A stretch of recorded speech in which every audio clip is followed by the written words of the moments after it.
बहुत समय पहले की बात है। एक छोटे से गांव में आर्यन नाम का एक लड़का रहता था। वह थोड़ा अकेला और शांत स्वभाव का था।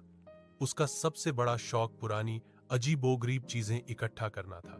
एक दिन गांव के बाहर जंगल में घूमते हुए उसे जमीन में दबा हुआ एक अजूबा दर्पण मिला।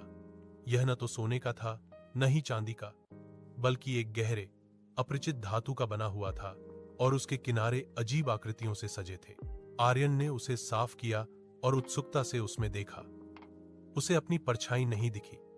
इसके बजाय दर्पण में उसका ही एक दूसरा रूप दिखाई दिया, एक लड़का जो बहुत खुश, आत्मविश्वासी और साहसी लग रहा था। जब भी आर्यन उदास या डरा हुआ महसूस करता, वह दर्पण में देखता। दर्पण वाला लड़का उसे देखकर मुस्कुराता और इशारों में उसे आगे बढ़ने के लिए प्रोत्साहित करता।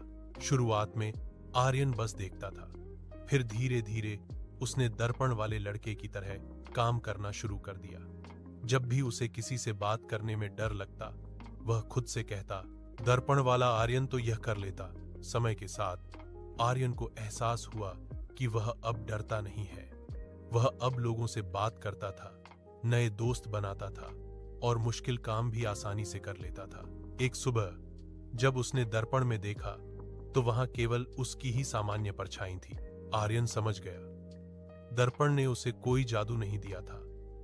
उसने बस उसे वह इंसान दिखाया जो वह बन सकता था। दर्पण का असली अजूबा यह था कि वह भविष्य की संभावना दिखाता था, न कि केवल वर्तमान की वास्तविकता। उस दिन के बाद आर्यन ने वह दर्पण एक संदूक में रख दिया। उसे अब उसकी जरूरत नहीं थी।